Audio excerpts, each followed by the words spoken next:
Hey y'all, welcome back to my channel. If you're new, my name is Courtney. I do kitchen and food related content, grocery hauls, cooking videos, you know the drill. If you're into that, make sure you hit that subscribe button and stick around. Check out my playlist. I've got a lot going on here and I think you will enjoy it. This is my weekly meal prep video. I'm trying to get back in the routine of doing those again once a week. This one's a little different because I didn't really have time for a full-on meal prep, but I did have things I had to get done. So I just chose to film that. First off, it was my husband and my oldest son's birthday over the weekend, and I had my in-laws coming to visit, so I'm kind of throwing together a few things before they get here. This is a Texas sheet cake. I don't have a sheet cake pan for it though, just fair warning. I just bake it in a regular pan, but my husband's favorite cake is a Texas sheet cake, so I whip one of those up for him on Father's Day and on his birthday every year from scratch. I will link the recipe down below. If you have never had a Texas sheet cake, it is a very delicious chocolate cake with one of my favorite icings. It's a cooked icing that you pour over while the cake is still hot and the icing's hot, and then it kind of sets, and I love the texture of it. I'm definitely a texture person when it comes to food, and I think that's why I love this one so much. As far as cake goes, I am not a cake person. I don't love cake, but I do love frosting. All right, so obviously I'm missing the whisk attachment and the paddle attachment for my mixer, which is a shame.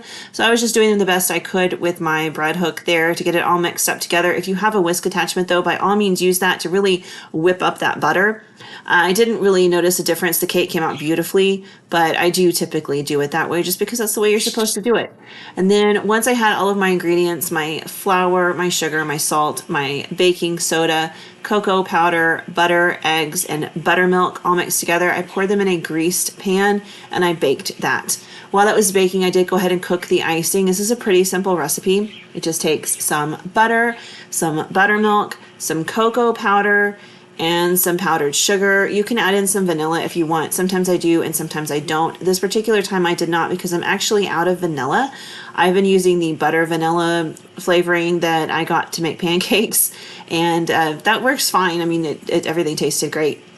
But I do need to remember to pick up some vanilla next time I'm in Sam's Club. I could have sworn I had some, but going through my pantry, I could not find it. So either I'm mistaken or I just am not seeing it. And that could happen. Sometimes I just completely overlook things. Stuff happens like that in my house all the time. Anyway, I'm just cooking the frosting here, and you just melt the butter and whip everything together. I like to whisk it pretty vigorously over my my burner there. And I don't whisk in my powdered sugar or my cocoa powder. You can, but typically the lumps and clumps just melt away while it's cooking, so it's not a big deal. And there you can see I just pulled the cake out of the oven. I was worried the edges would be kind of hard because like when my brownies do that when they cook, sometimes they're crunchy, but this was beautiful and light and fluffy and airy. And I just pour that hot icing over the hot cake, and then you just kind of let it set and cool. And that takes a couple of hours to cool completely. Don't cover it until it is cold because you don't want any condensation to drip on top of that frosting. It'll really, really mess it up, but it kind of gets a little bit of a crunch to the top. It's just wonderful. So that was the birthday cake, and I made those KFC bowls that I had in my What's for Dinner video for lunch when my in-laws came. And now I'm going to whip up this creamy corn. I thought this would be enough to last for a whole week. My son Jensen loves this stuff. It's something my mom makes on the holidays, but he plowed through this in like 3 days. So it's pretty simple. You can use milk. I'm using evaporated milk because I had some. And then you add in a block of cream cheese and a couple of tablespoons of butter. And then I just kind of let that heat up together. I put the lid on the pan so the cream cheese could heat up all the way through. And then I'm just kind of like mashing it and mixing it in. You know, cream cheese can be a little challenging to get it to like melt and mix into a sauce. But if you just kind of keep working with it, it does, and it gets really nice. And eventually I wised up and pulled out my whisk. I don't know what took me so long to do that. So I should have just done that from square one, but anyway, once I did do that and it heated all the way through, I was able to melt the cream cheese in really, really well. And there's not much else to this dish. You can add in some salt and pepper if you want to. I use salted butter, so I didn't really feel the need to add in a whole lot of salt. And then you add in a little bit of onion powder. If you wanted to, you could do some diced onions here in the beginning with some butter before you add in the cream cheese. That's totally up to you. I just used onion powder. And then, of course, a couple of cans of drained corn. I will list my mom's original recipe down below. She found it in a Southern Living cookbook from, I think it was 1979. But I will list that original recipe down below. And, of course, I have, I think I did it 3 times the recipe. I'm pretty sure the recipe is for like 1 can of corn, although I'm not 100%, but I think it was. And I did 3 cans of corn. And like I said, like I ate some of this too. I love this stuff, but Jensen went through it so quickly. This is one of his favorites, and he's been asking for it. So when we visited my mom, she made it for him and then sent me home with the recipe. So here I am making it for him as well, and he was so happy. He loves this stuff so much. Okay, so now let's prep some breakfast. I'm going to do these banana bread oatmeal cups. These are really good. They are not super sweet. They are more on the healthy side. So just a heads up, if you're going to make these and you're looking for them to be super sweet, you'll need to add in some additional maple syrup or some sugar or something, because these are not like a sweet muffin at all. So I started off with a couple of bananas, and then I just kind of went to town mushing those with my fork to get them, kind of creamed up a little bit.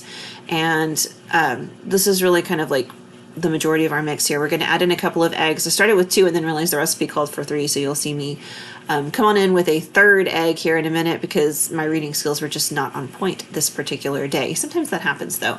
I get in a hurry because I'm trying to get things done, and this week was especially like that because I had very limited time. We have been so busy.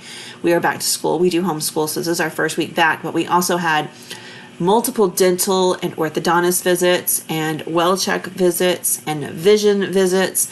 And next week we have more dental visits and more orthodontist visits.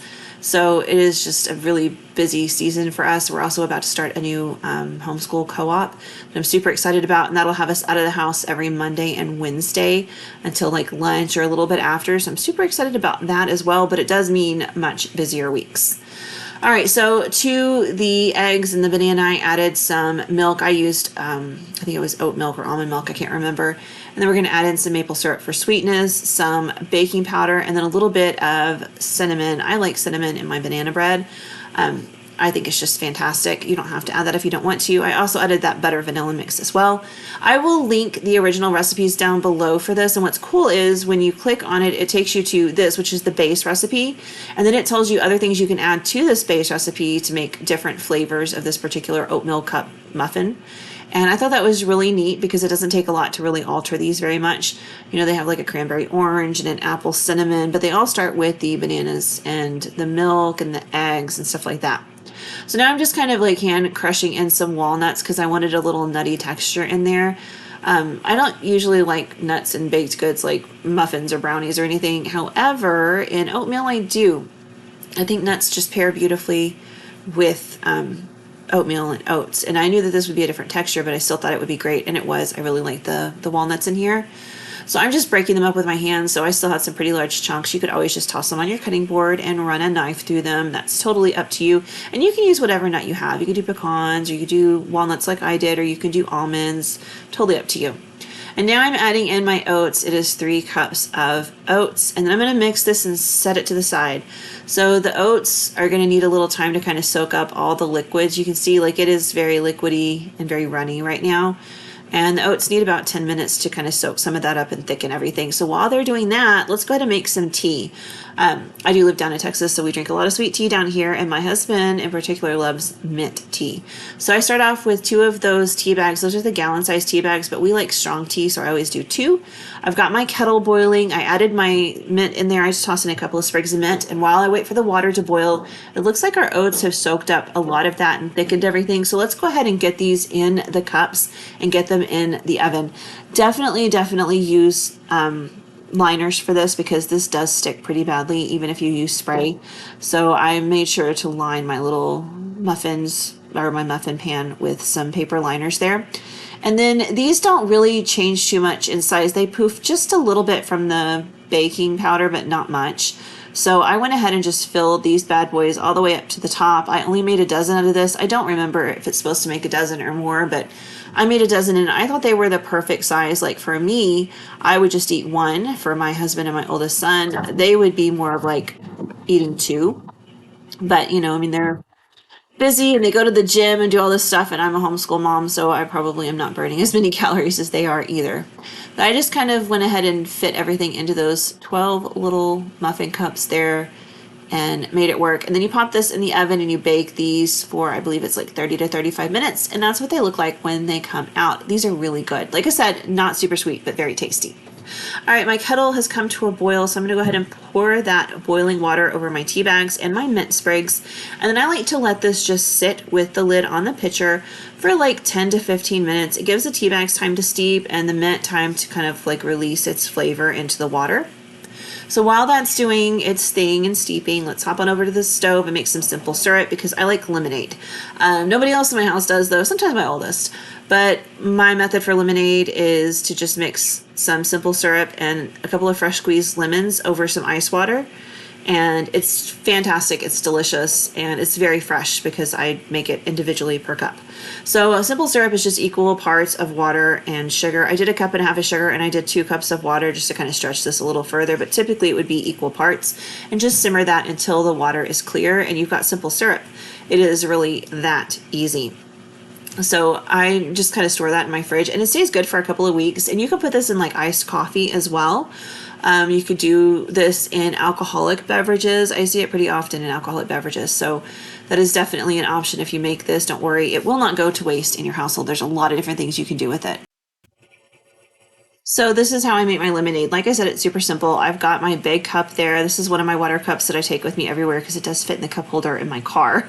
I filled it with some ice water, mostly to the top, and I've got 2 lemons. My personal preference is Meyer lemons. I just love the flavor, but you can use whatever lemons you have. I do not recommend like the bottled lemon juice at the store. I do recommend fresh lemons for this. And I just put my strainer over the top and squeeze the juice of these 2 lemons straight on into the cup. It catches all the seeds and it only takes a couple of minutes. The only problem is if you have cuts on your hands, this will burn. I still have not replaced my citrus juicer from when it broke quite some time ago. I need to remember to do that and I just don't. So this is currently my method for juicing anything because it catches all the seeds. And I just squeeze that fresh into my water cup.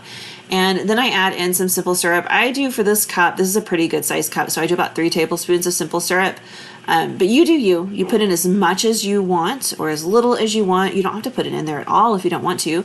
And you can throw some mint in there if you want to. Mint and lemon are just beautiful together. I did not fill that entire 1/4 cup measure up. I promise, just so you know, it was only about 3 tablespoons. But I just mix that all in together with the ice and the lemon, and you've got fresh lemonade, and it is fantastic. It is so delicious. One of my favorite drinks. I started making it this way last summer and I will never go back. So much better than anything from concentrate. All right, so finally let's finish up with this tea. It's been steeping for about 10 to 15 minutes. So I'm going to go ahead and just squeeze the liquid out of these tea bags to get as much of my tea in the pitcher as I can and fish out my mint sprigs. Like I said, I put a couple in there. You can put in as little or as many as you want, as minty as you want it to be. Go for it. And then I'm going to go ahead and add in 1.5 cups of sugar. This is a gallon of tea. Typically the recipe is 2 cups of sugar. I only do 1.5 cups. You could do less if you want. Don't come at me. I know it's a lot of sugar. I live in Texas. This is just the way we do things down here.